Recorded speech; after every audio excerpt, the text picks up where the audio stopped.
Welcome to this video on public housing, where we've been, where we are, and where we go from here.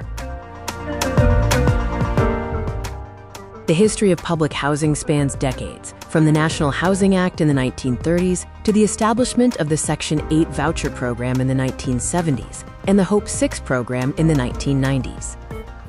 In 1934, Congress passed the National Housing Act to help with housing hardships. Soon after, the NYCHA was founded. In 1935, NYCHA completed its first public housing project in Manhattan. Of course, public housing wasn't perfect. Early projects often featured racial segregation and strict tenant investigations into worthiness, income, and citizenship. The mid-20th century saw urban renewal driven by acts in 1949, 1954, and 1956. This provided for government-funded demolition, which often led to the removal of Black and brown people from their communities. Between 1950 and 1980, 7.5 million dwelling units were torn down.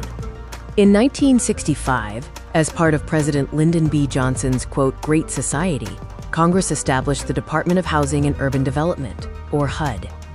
Two key terms are privatization, the transfer of ownership to the private sector, and disinvestment, when a government cancels financial aid or investment plans in an asset.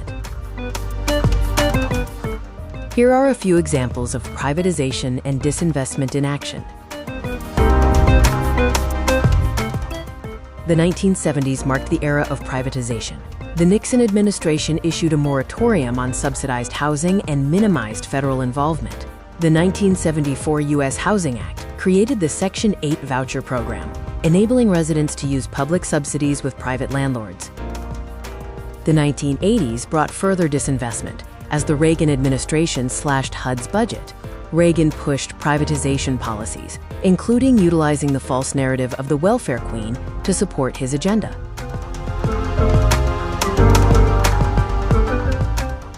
In the 1990s, the Hope 6 program was established in 1992. It generally involved comprehensive revitalization, relocation, demolition, and new construction. However, between 1993 and 1999, only 11.4% of displaced public housing residents were slated for reoccupancy. More disinvestment followed in 1996, when Congress stopped requiring that demolished public housing units be replaced on a unit-by-unit, one-for-one basis. President Clinton's 1994 Tough on Crime campaign led to the Violent Crime Control Act. In 1996, he signed the One Strike You're Out legislation, mandating the eviction of tenants whose housing units were deemed scenes of criminal actions. Hope 6, which some called False Hope, was a grant program meant to address dilapidated housing. Yet less than 12% of those displaced moved into replacement housing. Cases like Miami-Dade showed low replacement rates after demolitions. The Faircloth Amendment establishes that HUD cannot fund new public housing construction or operation if it results in a net increase in units above 1999 levels. This limits supply and makes expansion difficult. In the 2000s, the housing market crashed, leading to nearly 6 million foreclosures between 2009 and 2010. By 2013, homelessness increased due to the return of affluent populations to cities and federal disinvestment. In 2012, the Obama administration created the Rental Assistance Demonstration, or RAD program. This allowed the transformation of public housing into private sector Section 8 housing and was officially authorized by Congress.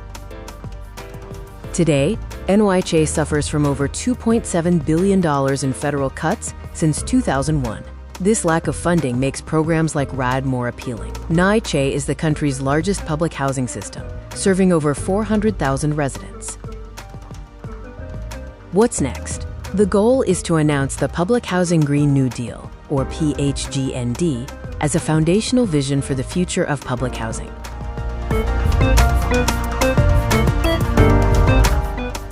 Climate change is caused by the greenhouse effect, where gases like carbon dioxide and methane trap heat. Human activity, particularly burning fossil fuels, has dramatically increased these greenhouse gases. Sources of climate pollution in the U.S. include electric energy for homes, businesses, and industry. In 2017, fossil fuels for electricity accounted for 26.7% of total U.S. greenhouse gas emissions. Cooling, heating, and appliances. Using fossil fuel energy sources harms the environment. We must move toward net zero public housing.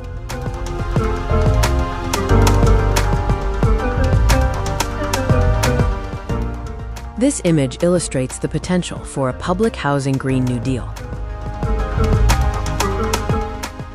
Public Housing Green New Deal grants can fund unit assessments, deep building retrofits, and the elimination of mold by fixing leaks. They also support healthy indoor environments and comprehensive waste management, energy-efficient appliances, and facilitate purchasing electricity from a clean power grid.